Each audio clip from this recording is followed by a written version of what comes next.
deixarás, não me deixarás jamais. Tu não me deixarás, não me deixarás jamais. Tu não me deixarás, não me deixarás jamais.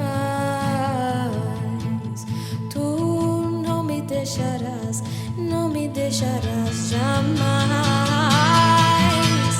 Tu não me deixarás, não me deixarás jamais. Tu não me deixarás, não me deixarás jamais. Tu não me deixarás, não me deixarás jamais. Tu não me deixarás e não me deixarás jamais. Tu és bom, bom, uau. Tu és bom, uau.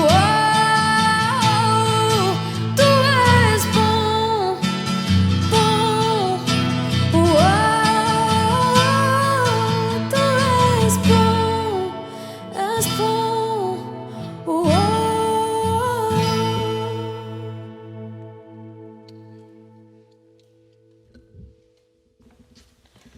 Amém. Glória a Deus. Olá, pessoal. Tudo bem? Boa noite para quem está vendo ao vivo. Bom dia, boa tarde para quem está vendo depois. Uau, Deus é bom. Glória a Deus. Graça e paz. Vamos orar antes de começarmos o nosso estudo. Senhor, muito obrigado por esse dia, Pai. Obrigado pela vida dos irmãos que dispuseram do seu tempo para trabalhar na Tua obra e louvar ao Senhor conosco. Eu peço que o Senhor fale através de mim com os Teus irmãos, com os meus irmãos, aliás. Peço que o Teu Santo Espírito me use e que o Teu Santo Espírito prepare os corações para que a gente possa aprender mais de Ti, aprender da Tua palavra, Pai. Que o Senhor se sinta honrado, em nome de Jesus. Amém. Queridos, estamos na semana de número 22 do nosso circuito bíblico. Estamos quase terminando já. E nessa semana, a semana começa com o texto de Marcos capítulo 1, chamado lá no circuito bíblico de o Santo de Deus, né? Jesus como o Santo de Deus. E eu quero meditar com vocês nesse capítulo 1 de Marcos. E partindo dele, vamos tratar de algumas outras coisas. Hoje eu vou ler bastante texto bíblico, então eu vou dar a referência e já vou começar a ler, e aí você pausa aí se você quiser, né? Você pausa e aí você corre para abrir a sua Bíblia para a gente ler junto, tá bom? Eu vou pegar hoje, eu vou fazer como um cientista faz, eu vou ficar observando o que Jesus fez, e aí vou falar do ponto de vista de um discípulo, vou ficar observando o que o mestre fez e vou falar para vocês o que ele fez aqui ao longo de alguns textos bíblicos. Marcos 1, que é o texto da nossa semana, diz assim no verso 23. Justo naquele momento, na sinagoga, um homem possesso de um espírito imundo gritou: O que queres conosco, Jesus de Nazaré? Vieste para nos destruir? Sei quem tu és, o Santo de Deus. Cale-se e saia dele, repreendeu Jesus. O espírito imundo sacudiu o homem violentamente e saiu dele, gritando. Todos ficaram tão admirados que perguntavam uns aos outros: O que é isto? Um novo ensino e com autoridade. Até aos espíritos imundos ele dá ordens, e eles lhes obedecem. Lhe obedecem. Jesus estava na sinagoga, interessante, né? Jesus estava dentro do ambiente religioso, manifestou o demônio em uma pessoa e o demônio chamou Jesus de o Santo de Deus. Depois, no verso 32, no mesmo capítulo, por isso que me chamou a atenção. Depois, no verso 32, diz assim: Ao anoitecer, depois do pôr do sol, um outro dia já isso, o povo levou a Jesus todos os doentes e os endemoniados. Toda a cidade se reuniu à porta da casa E Jesus curou muitos que sofriam de várias doenças, não todos, mas curou muitos. Também expulsou muitos demônios. Não permitia, porém, que estes, os demônios, falassem, porque sabiam quem ele era. Os demônios sabiam quem Jesus era. Aí no mesmo capítulo, Marcos de novo vai falar no verso 39, em um outro dia da vida de Jesus, que Marcos está relatando. Marcos diz assim, verso 39, capítulo 1. Então ele percorreu toda a Galiléia, pregando nas sinagogas e expulsando os demônios. Aí eu parei para ler o circuito bíblico, capítulo 1 de Marcos, estou lá tranquilo, e aí durante boa parte do relato do capítulo, Marcos fala de Jesus expulsando demônios. E é sobre isso que eu queria falar com vocês hoje. O Santo de Deus, Jesus, o Santo de Deus. E eu queria tratar desse tema que é um tema um pouco obscuro, que é a batalha espiritual. Existe uma batalha espiritual. E eu gostaria de ver na Bíblia como essa batalha acontece. Não basear em minhas experiências ou em experiências de irmãos da internet, mas basear na doutrina bíblica. Vamos pensar o que aconteceu. Deus deu o direito do mundo a Adão.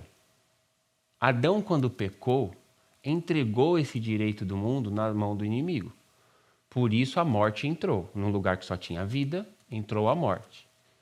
Depois, mais à frente, o texto bíblico diz que o mundo jaz no maligno.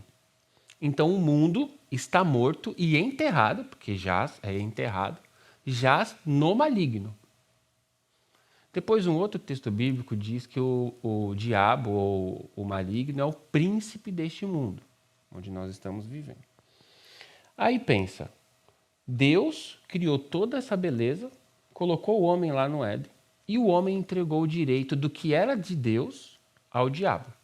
Era, entre aspas, continua sendo, que Deus só emprestou o direito a Adão.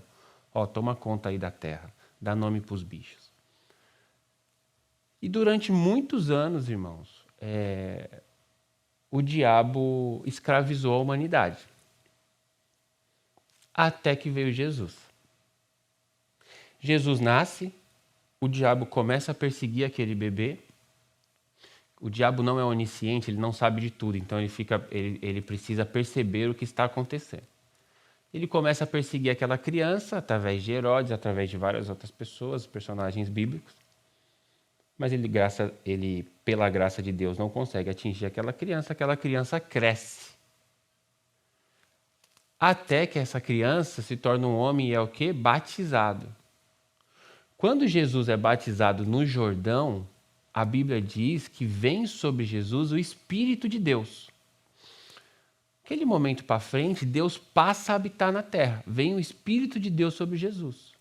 E a primeira coisa que acontece após esse momento é Jesus ir para o deserto. O próprio Deus leva Jesus para o deserto. Por quê? Porque Deus tem como que se diz? Deus tem contas a resolver com o diabo. E Deus leva Jesus para o deserto para Jesus enfrentar quem? O diabo. Quando Jesus passa lá 40 dias e ele é tentado e tem as 3 tentações que a gente conhece, e aí Jesus vence todas as tentações e o diabo tenta Jesus com a palavra, a própria palavra de Deus, assim que o diabo também tenta os crentes, usando a própria palavra de Deus, porque ele conhece mais a palavra de Deus que muitos crentes, mas ele não conhece mais do que Jesus. Então ele tentou Jesus e Jesus rebateu na palavra. Depois ele tenta Jesus entregando o que ele tem. Se você me adorar, eu te dou todo o poder do mundo. Porque, afinal de contas, Adão entregou na mão dele. Jesus também não sucumbe a isso. E Jesus vence o diabo. Jesus vence o diabo, irmãos. E quando ele sai do deserto, ele sai, Marcos capítulo 1. Ele sai expulsando todos os demônios que ele encontra pela frente. Por quê? Ele acabou de vencer o diabo no deserto. Olha como tem um sentido lógico. Daí para frente, porque é quando começa o ministério, qual é a mensagem de Jesus? É chegado a vós o reino dos céus. É chegado a vós o reino de Deus. Uau! Então agora chegou uma nova realidade. Em Jesus, começou uma nova realidade. Por isso Jesus é o marco na história da criação. Por isso até os anjos estavam esperando Jesus se manifestar. Deus se manifestar em Jesus. Quando Jesus vence o diabo no deserto, começa uma nova guerra, que é essa batalha espiritual, que é sobre isso que nós estamos tratando. Começa uma guerra do reino das trevas contra o reino da luz. Começa uma guerra da morte contra a vida. E uma guerra do diabo contra Jesus, ou nós, os discípulos. Marcos capítulo 1, 9 a 12. Naquela ocasião, mesmo capítulo 1, naquela ocasião Jesus veio de Nazaré da Galiléia e foi batizado por João no Jordão, como eu disse. Assim que saiu da água, Jesus viu o céu se abrindo. Jesus sai da água, o céu se abre, o Espírito de Deus desce sobre ele. E uma voz veio dos céus e diz: Tu és o meu filho amado, em ti eu me agrado. Imagina isso, todo mundo ouvindo isso. Deus chamar um ser humano de filho pela primeira vez. Logo após, o Espírito de Deus, tá com E maiúsculo, o impeliu para o deserto. Ali Jesus esteve 40 dias sendo tentado por Satanás. Estava com os animais selvagens e os anjos. Aí eu já falei que Jesus vence o diabo ali nesse lugar, no deserto. Daí para frente, pensa com raciocínio lógico. Lembra que eu falei que eu estou analisando um aspecto de Jesus. É como se eu estivesse contando para você uma história da minha vida. E aí eu vou contando por partes. Jesus vence o diabo. Aí Marcos, no capítulo 5, ele vai falar assim, 5, 6 e 7. 5, versos 6 e 7. Quando ele viu Jesus de longe, o diabo, correu e prostrou-se diante dele e gritou em alta voz: O que queres comigo, Jesus, filho do Deus Altíssimo? Rogo-te que não me atormentes. Isso aqui é mais uma das experiências de Jesus com os demônios. Isso aqui já é no capítulo 5, a gente estava no 1, então muita coisa aconteceu.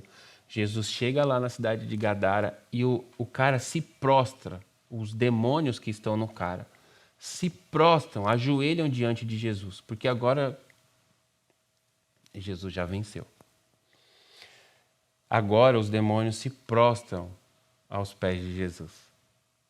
Vai pensando aí na batalha. Olha o nível da batalha. Olha os dois poderes que estão guerreando. Um está de pé e o outro está prostrado. Lucas capítulo 10, verso 17 diz assim: Os 70 discípulos, 72, voltaram alegres dizendo. Então Jesus fez tudo aquilo, agora eu vou entrar num novo momento da história. 72 discípulos foram enviados por Jesus e eles voltaram agora com as novidades. Lucas 10. Os 72 voltaram alegres e disseram: Senhor, até os demônios se submetem a nós, em teu nome. Ele respondeu, Jesus: Eu vi Satanás caindo do céu como um relâmpago. Eu dei a vocês autoridade para pisarem sobre cobras e escorpiões e todo o poder do inimigo. Nada lhes fará dano. Olha que interessante, né? Lá no Éden, no pecado de Adão, Deus diz, lembra, para a serpente, é uma serpente, uma cobra, que ela feriria o calcanhar do Messias, mas que seria pisoteado na cabeça. Será que é coincidência que Jesus fala, os discípulos voltam e falam, nós expulsamos o demônio em teu nome. Aí Jesus fala, eu dei poder para vocês pisarem na cobra. Será que é coincidência? Pode ser que sim, pode ser que não.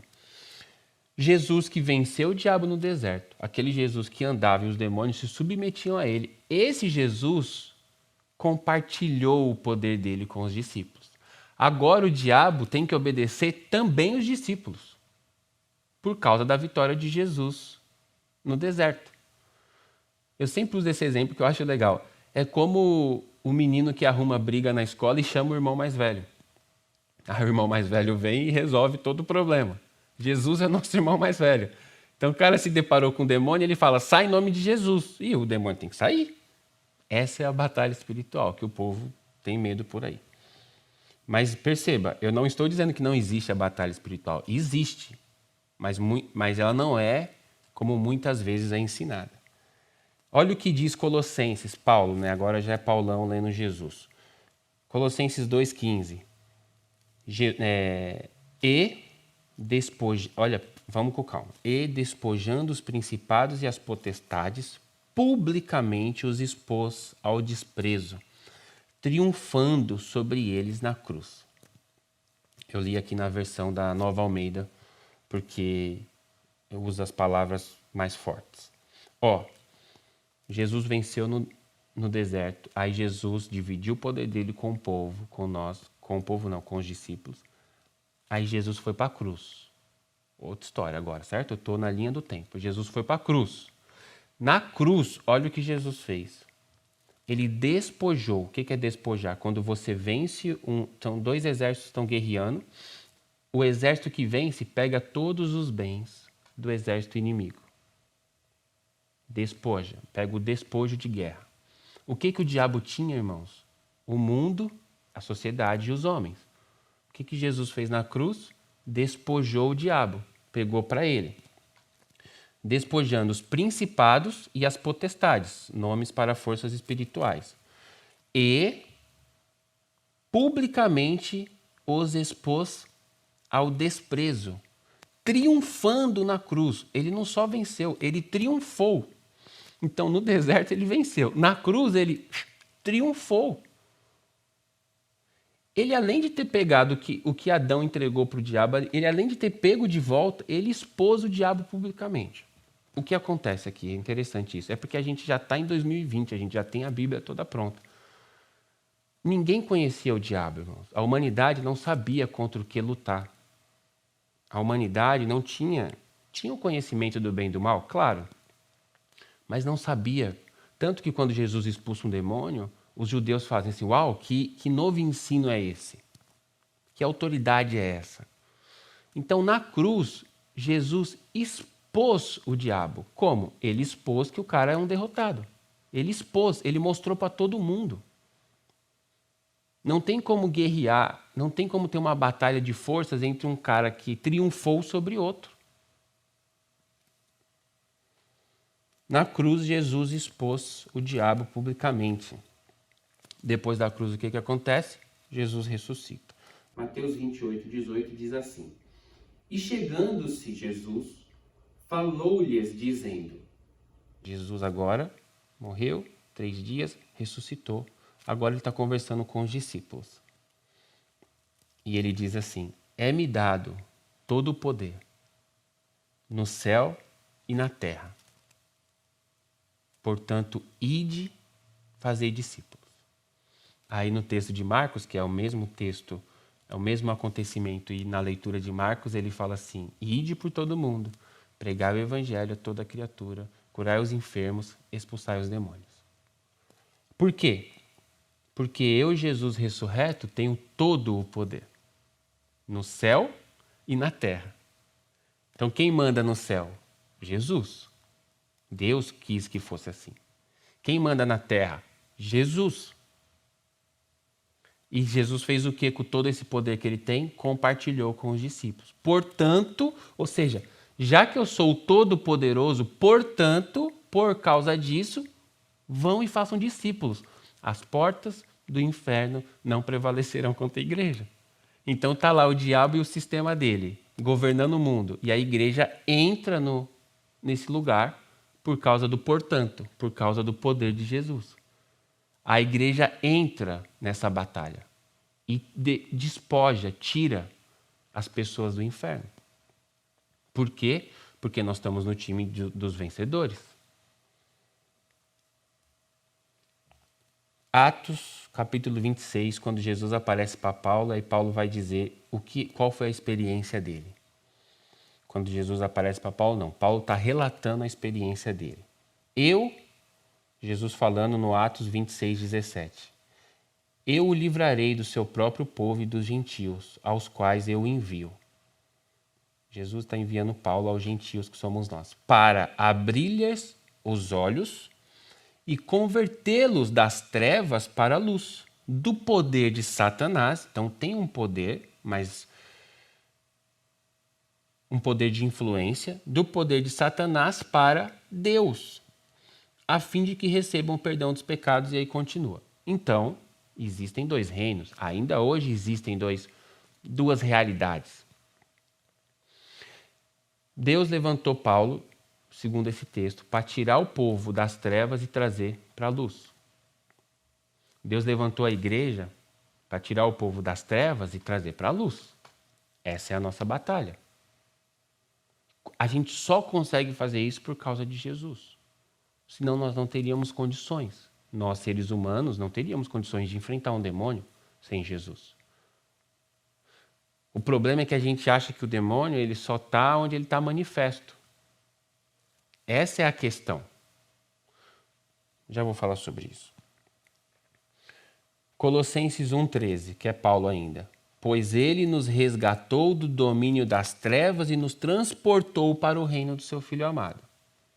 Então, tudo isso para você ter consciência de que existem dois reinos. E que Jesus nos transportou de um para o outro. Como que Jesus fez isso na sua vida? Através de uma pessoa, chamada igreja. E é assim que ele faz. Como que Jesus vai transportar o cara da rua ali, das trevas para a luz? Através de nós, da igreja. Nós temos que ir lá buscar essa pessoa. Último texto. Efésios capítulo 1, verso 18. Oro também, aqui o apóstolo Paulo está falando os motivos de oração dele pela igreja de Éfeso. Oro também para que os olhos do seu coração sejam iluminados, a fim de que vocês conheçam qual é a esperança, as riquezas da gloriosa herança dele, Jesus, nos santos. Então Paulo está falando assim, eu peço a Deus que vocês entendam o que Jesus faz em vocês.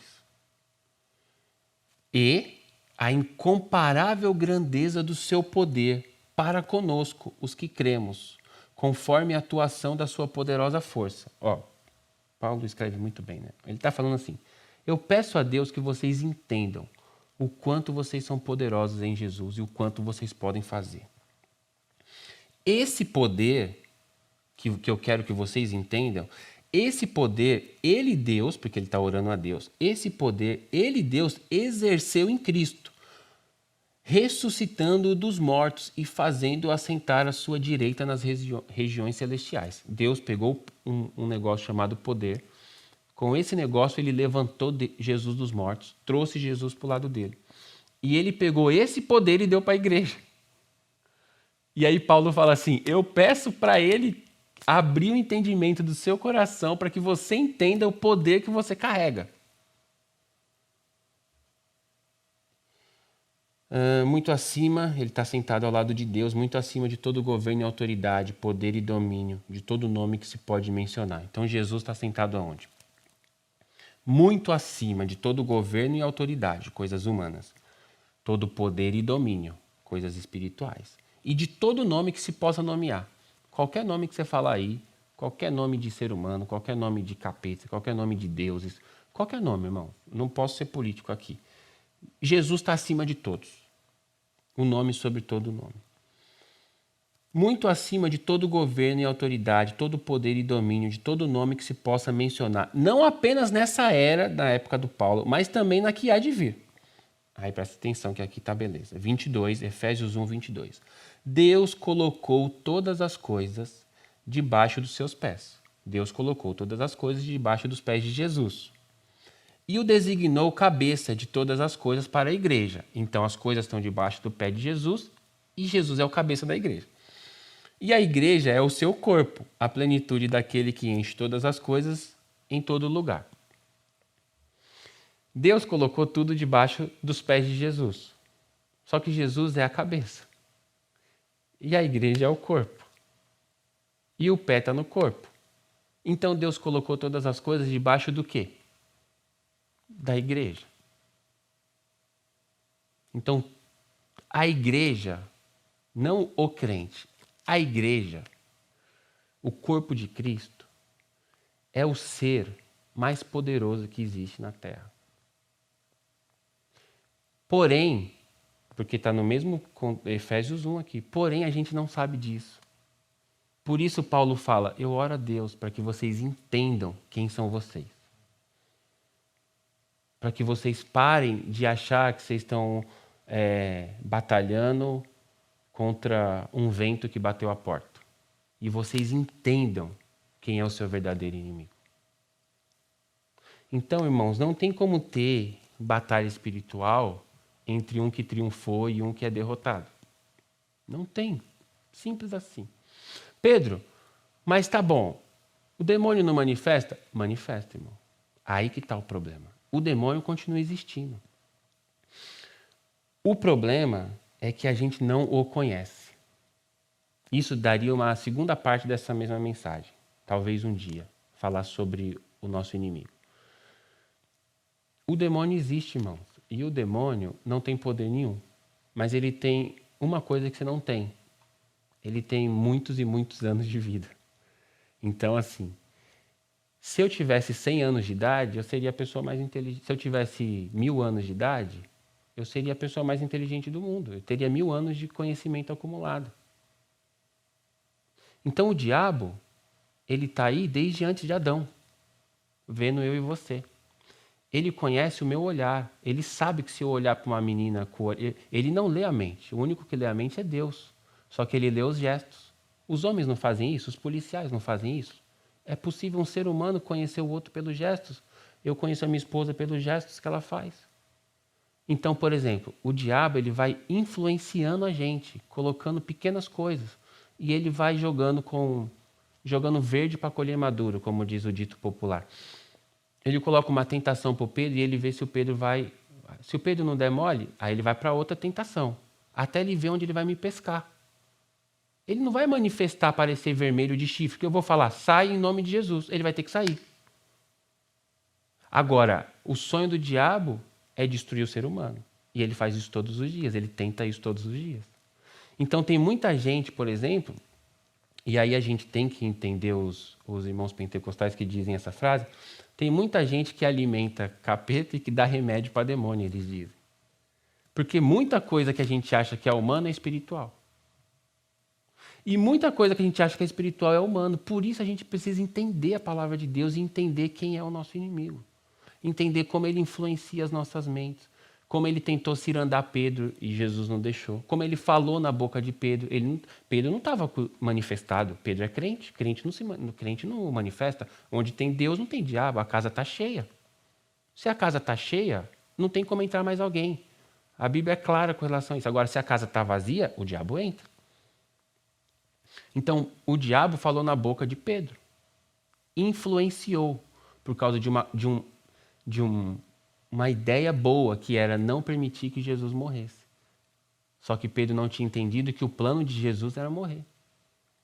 Então, muitas vezes, o diabo usa as nossas boas intenções. Por isso, tem o ditado popular diz que de boas intenções o inferno está cheio. Porque muitas vezes o diabo usa a nossa boa intenção, o nosso controle. Às vezes Deus quer que você entre mais, que você seja mais arrojado, e ele fala, não, fica aqui. Então, por a gente não conhecer o inimigo, a gente age, muitas coisas que acontecem na nossa vida, a gente não percebe que é o inimigo. E aí a gente não sabe como orar a Deus para nos libertar. Então, por exemplo, tem muita gente que se esconde atrás dessa frase. Eu nasci assim, eu sou assim. Então o cara é grosso com a esposa, ele é bipolar. Está aqui no churrasco, está maravilhoso, os amigos estão lá, estou dando um exemplo. E está todo mundo sorrindo, e ele está sendo sincero, está tudo bem entre ele e a esposa. O pessoal vai embora, ele entra em casa, ele se transforma, ele vira uma outra pessoa. É como se ele quase uma bipolaridade. Isso não pode ser normal, irmão. Aí a pessoa fala assim, não, a esposa acostumou, os filhos já sabem que o pai é assim, e o pai, quando ele é confrontado por alguém, ele fala, não, eu sou assim, eu nasci assim, meu pai era assim também. Aí eu só quero que você pense o seguinte, Jesus ia criar um ser humano assim, Deus ia criar um ser humano assim. Pedro, você está dizendo que todo mundo que tem isso é o diabo? Não, eu estou dizendo que pode ser que seja. Não sou eu que vou dizer, é Deus que vai te dizer. Se você perguntar. Como a gente não conhece o inimigo, a gente não faz as perguntas certas para Deus. Então, por exemplo, A noite foi feita para dormir, criança dorme 20 horas por dia. Chega à noite, ele não dorme. E aí, eu tinha um amigo que ele falava assim, não, eu levei meu filho no médico, ele chama pavor noturno. Isso é normal, é uma doença. Irmãos, não. Deus não criou aquele bebezinho daquele jeito para ter pavor noturno. Então, Pedro, o que eu faço então? Você tem que orar a Deus. Você tem que orar a Deus e fazer as perguntas, irmãos. Senhor Deus, por que assim? Por que meu relacionamento com a minha filha é assim? Por que minha filha adolescente é assim, não sai do quarto? Pergunta para Deus. Senhor Deus, como eu faço para ajudar? Senhor Deus, como eu faço para resolver esse problema?